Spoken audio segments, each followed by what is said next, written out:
Alderman McAdam. Alderman McNamara. Here. Alderman Malinowski. Here.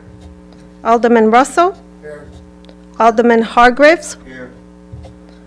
Alderman Barbosa. Present. Alderman Salvetra. Alderman Connors. Alderman Gibson. Here. Alderman Pavone. Here.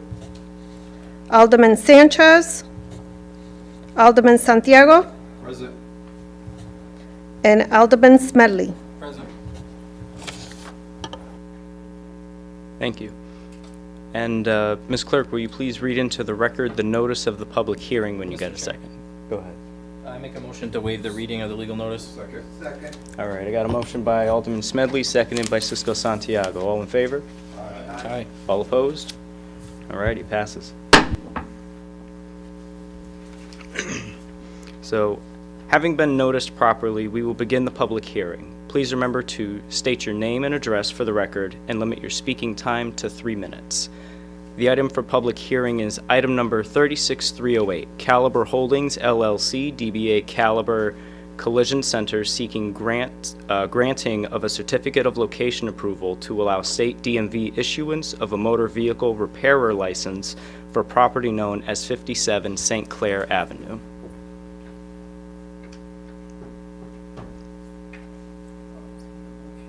Good evening, Danielle Whitman. Oh, We gotta turn the mic on for you, hold on. thank you. Sorry. Danielle Whitman, in regards to 57 St. Clair Avenue, my personal address is 14 Bartlett Street, Ellenville, New York, 12428.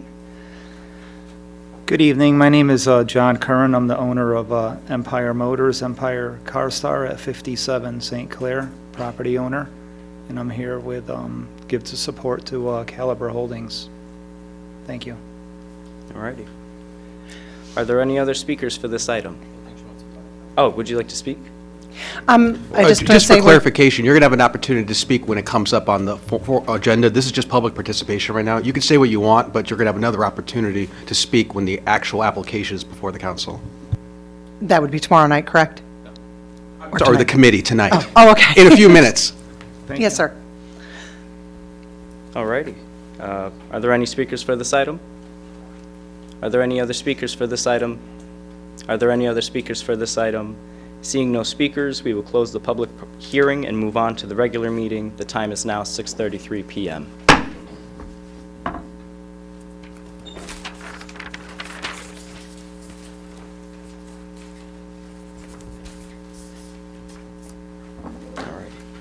And just for clarification from Corporation Counsel, this is where we move to the agenda item. Do we have to do any Pledge of Allegiance or anything like that? No, I didn't catch. Did you close the public participation? Correct. All right, now you're going to move on to the agenda.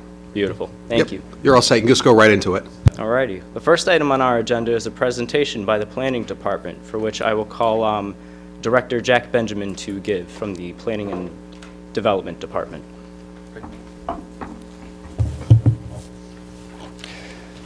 Good evening, Council. My name is Jack Benjamin. I'm the Director of Planning and Development.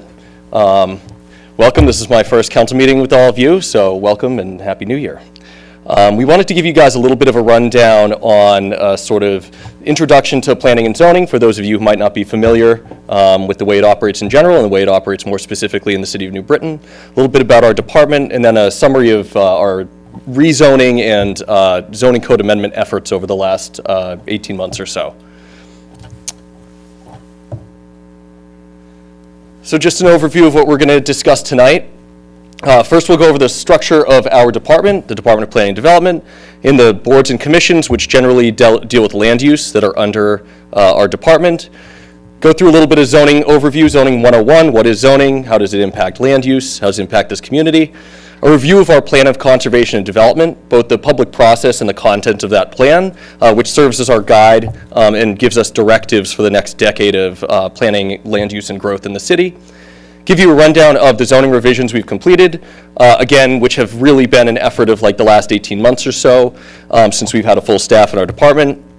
And then go through some of the types of zoning petitions you will probably expect to see in the coming 2 years of your term. So with me tonight, I have Jeff Cormier, who's our city planner, and Jacob Colbath, who's the assistant city planner. Jeff has been with us for about 18 months or so. Jacob has been here for just over 2 years, almost 2.5 years at this point, and I myself have been here for a little over 2.5 years. So we're a relatively new department. Jacob and I live in town. Jeff is right next door in West Hartford. This is our community. It's our adopted homes. The decisions we make affect us too, and that really helps inform the way that our department operates. So, thank you, Jeff. So a little bit of the overview of our department. So on the top right side, that gives you our org chart. So planning and development includes 3 different arms, basically: community development, economic development, and city plan, which we're here to talk more specifically tonight. Community development manages all of our federal housing and urban development money that flows through the city. That part of the department is all paid through federal grants, salary and administrative costs. Economic development and city plan are the 2 city budget housed departments from an administrative perspective. Economic development deals with managing incentive programs for developers, business owners, small businesses, among general outreach and marketing. And then city plan, which manages all land use, zoning code, and manages a variety of our boards and commissions. So on that note, on the left side of the screen, that gives you a rundown of the 5 boards and commissions under our department. The first 4 deal directly with land use issues, and the last one deals with the community development grant side of things. So City Plan Commission's major responsibilities revolve around subdivision approval, management and stewardship of our plan of conservation and development, and drafting and development of that plan when the time comes. And then we did, in the last year, move some of the inland wetland IWCC powers, which deal with wetlands and inland waterways, to the City Plan Commission. Next on the list is Zoning Board of Appeals. The Zoning Board of Appeals is the primary vehicle for requesting variances from the zoning code. So we'll go into some of the specifics about zoning and how you can appeal to the ZBA for variances or special exceptions. But ZBA generally deals with managing requests for varying from land uses, so allowable uses in the zone that your property is located in, special exceptions, which are listed uses but are not allowable by right, appeals from the zoning enforcement officer. So say you want to do activity X on your land, and the zoning enforcement officer tells you that that can't happen, you can appeal to the Zoning Board of Appeals. And then a lot of the variances either entail land use or changes to dimensional requirements, or what we refer to as bulk standards, which have to do with setbacks from property lines, the way that a building is positioned on the site, and sort of the geographic and geospatial features of development. Our Historic Preservation Commission is next on the list. The majority of the properties overseen by the Historic Preservation Commission fall into one of our 3 local and 2 federal historic districts, mostly encompassing downtown in general and then towards the west end. There's a fair amount of continuity between the west side of Main Street all the way out to about where Route 72 crosses West Main, and a lot of the properties to the south there are within that historic district. We do also have a number of individually listed properties in the city that fall subject to historic preservation standards. This board manages its approvals through the certificate of suitability process. So if you own a historic property and you want to make amendments to any part of the structure that is visible from the street front, then you have to approach the Historic Preservation Commission and ask for their blessing to do so, basically. Conservation Commission, basically at this point, the powers of the Conservation Commission are to research and recommend any conservation strategies in the municipality. Again, inland wetlands is now a power afforded to the City Plan Commission because that has a regularly scheduled monthly meeting where there's always business. Conservation Commission, because we don't have any major rivers or large bodies of water in the city, the purview is a little bit smaller than some other towns and cities in Hartford County and Connecticut in general. And then the last board and commission on the list is the Commission on Community and Neighborhood Development. That manages our consolidated and annual action plans, which directs how we spend and allocate that federal HUD money that flows through the city. And then we generally receive authority from CCND to apply for grants, administer grants, and operate our neighborhood preservation program. And then, oh, sorry, Jeff, one more. You folks are on the bottom right. This is where we will appear in front of you under the guise of this body, which is the zoning subcommittee, which is a committee of the whole of the Common Council. So a little bit of zoning 101 for those of you who've been through this with us. Please bear with us. But for folks who are new and might want a little bit of a refresher, a brief rundown on what zoning is. So generally, what is zoning? Zoning are regulations on land use, what one can do with one property, how one can build on a property, and in general, the aim is to promote the general public safety, health, and welfare of the community. Zoning is also a tool for implementing land use policies and growth. So that's where a plan of conservation and development directly informs how we make some of these decisions. A POCD is a publicly produced document, and so we lean on that often when we want to glean what the public wants to see in certain parcels of land or districts in the city. On the left side of the screen, that breaks down a couple different zoning mechanisms we have and that we employ. The left is functional zoning. This is also referred to as Euclidean zoning. Euclidean zoning was established in the early 20th century. Think about really use segregative districts. So one district is single-family homes, one district is industrial, one district is commercial, and never do they meet. That's an older style of zoning. It was established in the early 20th century when factories were booming, there was smog in the air, people were building right next to industrial uses, and there was this real conflict of land uses. Today, with cleaner industry, a lot of industry having left, and after a century of seeing some of the pitfalls of Euclidean zoning, we've started to move away from that into a little bit more of zoning that includes mixed use, a mix of uses, more flexible dimensional standards, and a lower sort of imposition of land use requirements in general. So that's functional Euclidean zoning. On the right is an example of form-based zoning. So form-based zoning or form-based code is more concerned with dimensional and architectural requirements. So we've started to implement a little bit of form-based code in the city, mostly in the central business district and transit-oriented development districts. Generally, you'll see form-based code used in denser districts where you're trying to promote walkability, you're trying to rebuild or infill a street wall in an urban area, and you're trying to promote a sense of place. So form-based code can be used also as an incentive in some places, which we're exploring doing. Is there a way to incentivize, allow for flexible land uses, and provide other incentives to builders, property owners, and developers who abide by form-based code, i.e., are you producing a building with that pays some historic homage or has some sort of architectural merit to it, and then thus does that provide you with some sort of land use flexibility. And then that in the bottom right is a map of the city. It's a little bit old at this point, but that does give you an idea of the general layout of the zoning districts. Those boundaries have sort of ebbed and flowed, again, in the last 18 months since we've come in front of this body and done a fair amount of remapping. A brief rundown of the Plan of Conservation Development. So this is a 10-year document. This is, again, managed by the City Plan Commission, one of our boards and commissions. The POCD is required by Connecticut state statute. And on top of that, if you don't have an active POCD or if you're not in the process of producing one, you'll be disqualified from plenty of state grant funding. That's one of the first questions DECD always asks is, do you have an active Plan of Conservation Development or do you have one in process? So it's done every 10 years. Our current one is 2021 to 2031. So we're approaching the end of basically the first quarter or around the first quarter after adopting that in November of 2021. The POCD goals and objectives really go towards supporting changes and amendments in the zoning ordinance. It's one of the ways that we can make changes to this zoning code, which is often really outdated.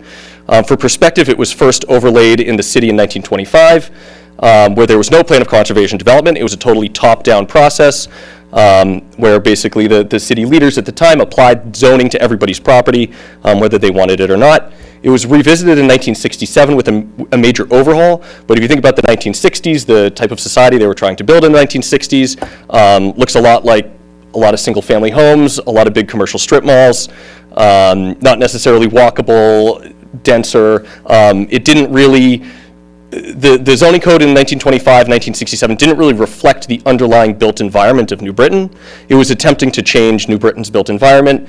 After a century of some good and some failed zoning, we're able to look at the policies that really didn't result in good built environment over the last century, and we're able to update code accordingly. The POCD process is an extensive public process. So it was about 7 months total, April to November of 2021. It includes a lot of surveying, data gathering. We did hire a consultant who was responsible for basically number crunching a lot of the research, at least organizing the initial public outreach and workshops, and then attending some of those public outreach and workshops. It's nice to sort of have a third-party expert on board there when you're conducting public workshops. The public process included input from thousands of residents. That was via online forums and surveys, in-person surveys and outreach, and then 2 focus groups and two public hearings and 2 charrettes, basically, which included activities where people looked at maps of New Britain, basically put stickers and notes on the maps, talked about what was working in what areas, what wasn't in other areas, gave specific input about properties or districts or neighborhoods that they wanted to see improvement in. And our most recent POCD was adopted in November of 21. On the bottom left and the bottom right are 2 functional, this is a functional document. These are 2 functional parts of the POCD that inform how we make decision based on variances and make land use decision and in general amendments to the zoning code.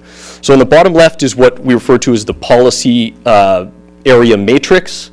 And what that does is it has 3 sort of qualities on the x-axis and 2 on the y-axis.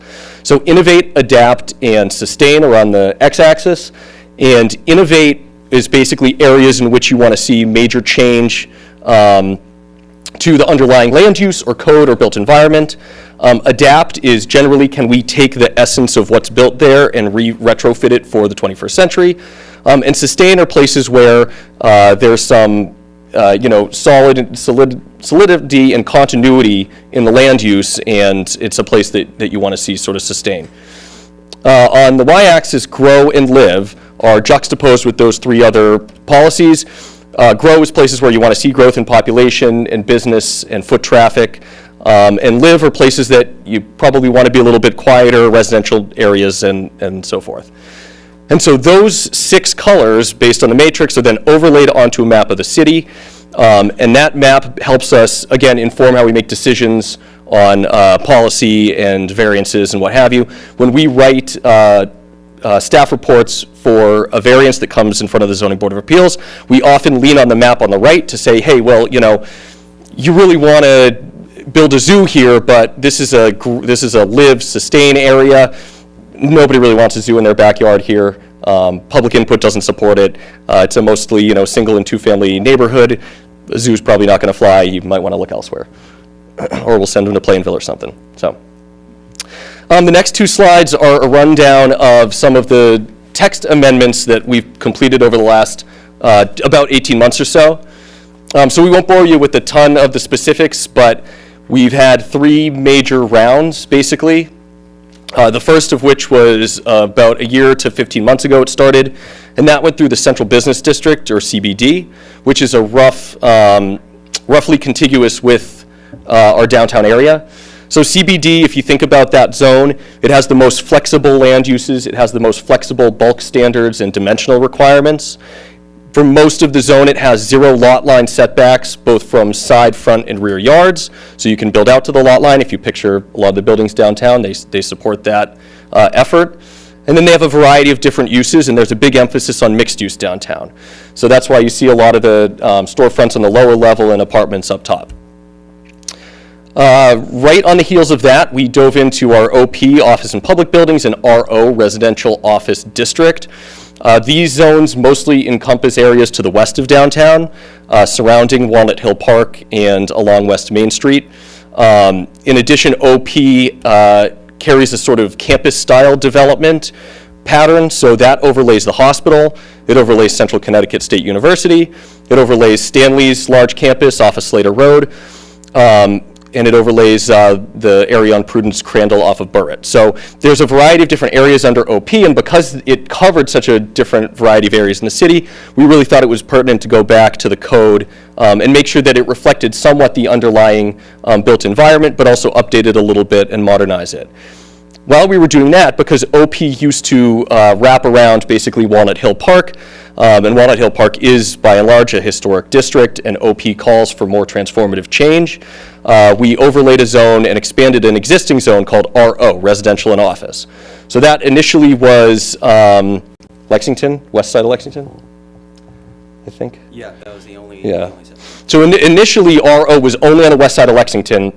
So if you picture across from the art museum, a lot of those Victorian era buildings that were sort of converted into home offices or psychiatrists' offices or law offices, that is really in essence what the RO zone tries to do. It mixes both residential uses and office uses. It was made for conversion of a lot of those older buildings into mixed-use buildings, and we sort of wrapped the park with that because it does additionally provide some protections with historic standards.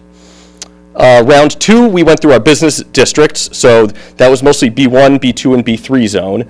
B1 is really strip mall style development. B2 is larger shopping centers. Most of them are multi-acre parcels. Think about the Costco area. Think about up Farmington Ave where Aldi's is. That's B2, and then B3 is really like what Broad Street looks like. So it's still mixed use, it's still commercial in nature, but it's slightly less dense and less intense of a use than downtown is. So we had found that there were a lot of places in the city that the underlying zone was inherently a B3 district.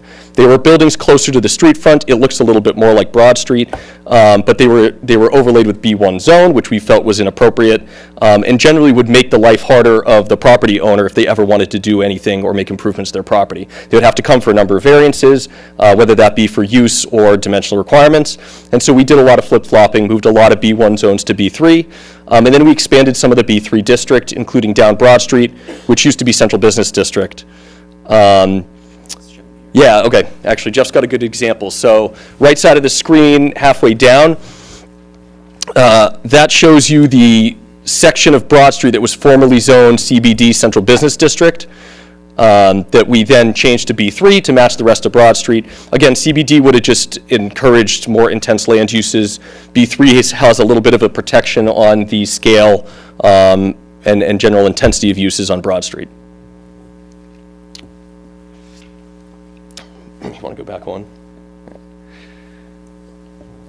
And then a lot of what you'll see from us too is just general zoning reg cleanup. We're really taking a fine-tooth comb to a lot of this stuff, and there's just errors that have happened over the years. Our last planner was here for 36 years, and we're able to sort of call him and talk. If we see something that happened in the last 30 years that looked like it might need a change or amendment or a Band-Aid, then we're usually able to get in touch with him, and he can say, oh yeah, that can be cleaned up if it looks like something that's just sort of out of place. Other than that, errors were just made in transcription of code, and that's something we always have an eye on too. So you'll probably see generally zoning cleanup wrapped in everything else. Round 3 text changes. The first one was focused on SRD, which is a Special Residential Design District. This is an overlay district or floating zone. We'll get into what those are in a second. But this was in anticipation of the redevelopment of Mount Pleasant. So that shows you on the bottom picture right there, the block that generally is planned for rezone as SRD. And again, we'll get to a little bit that more specifically in a few.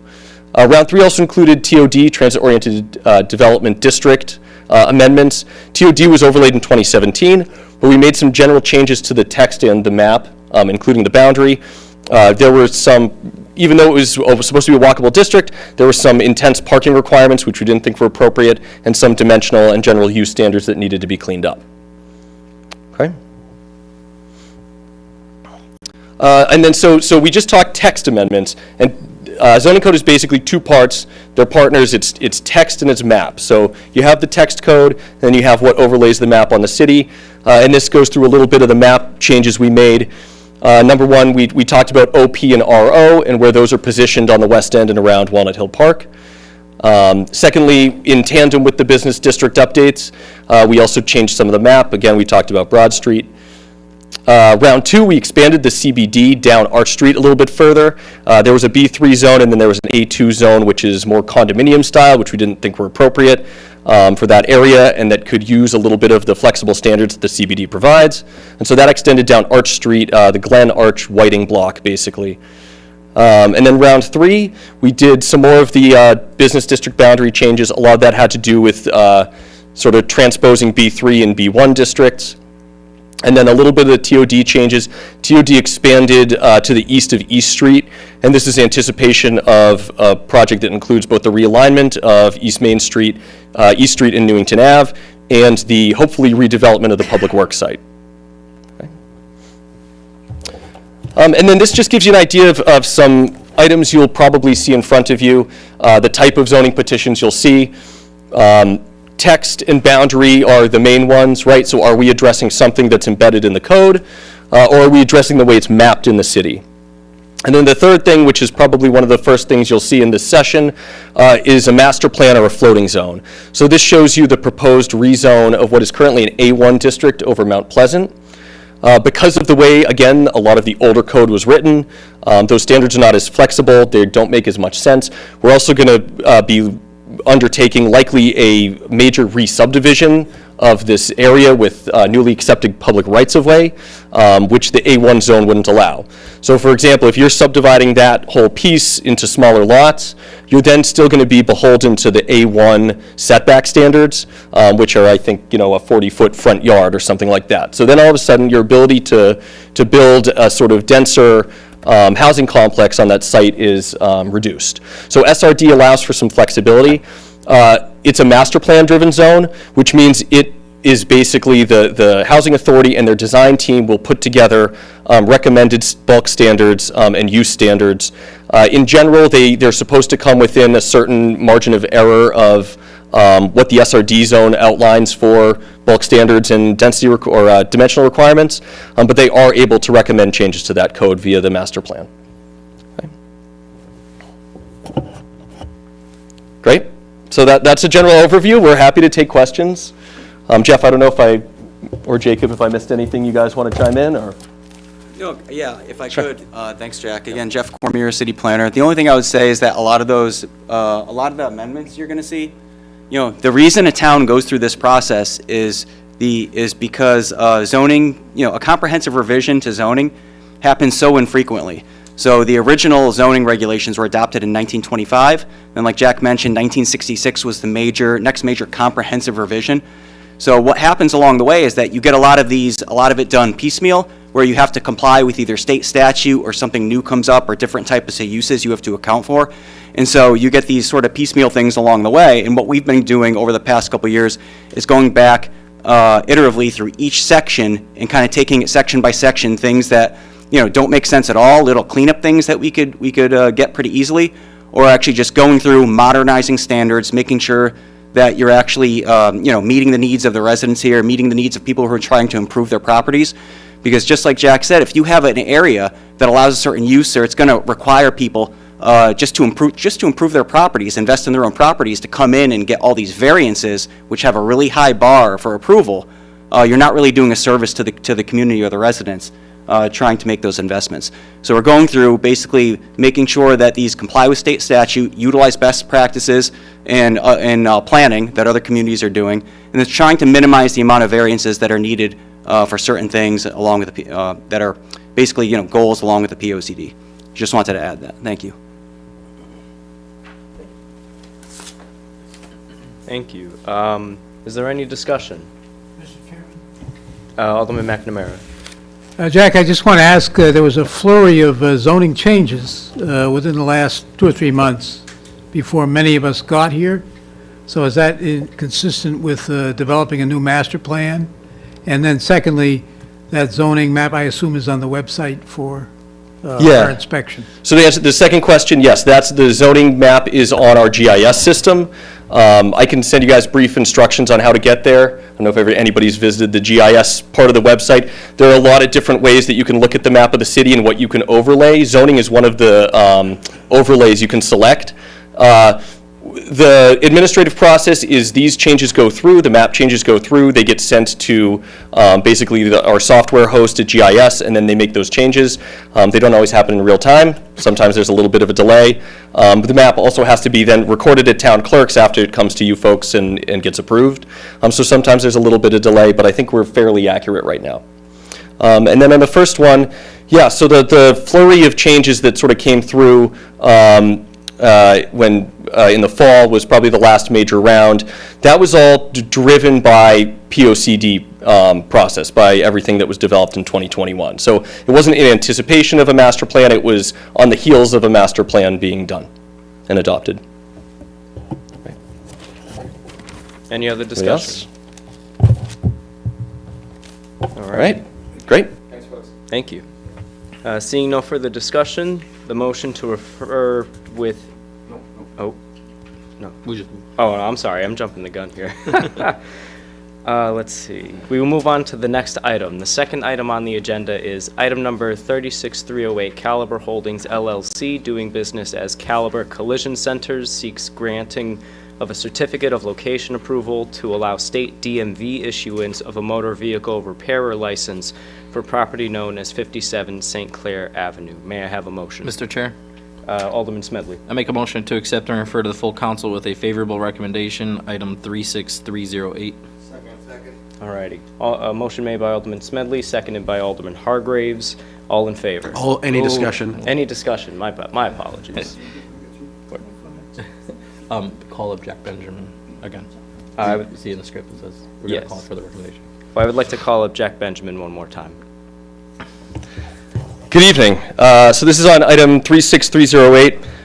This is a request for a motor vehicle certificate of location approval to conduct automotive or automobile repair at 57 St. Clair Ave. Just briefly, certificate of location approval is a process managed through both this body and the City Plan Commission. The state requires that the city basically approves these sites, and that's a DMV requirement. So the recommendation of the City Plan Commission, there are no proposed changes to the site. It has historically been utilized for automotive-related uses. The parcel is located adjacent to a stream and should mitigate any potential runoff.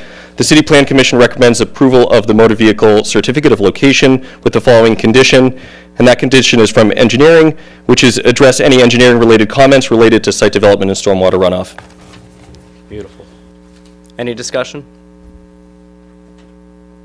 Seeing no, When do the applicants come up? I don't know if the applicants want to be invited up to answer any questions. That's an option. sure, I invite you guys.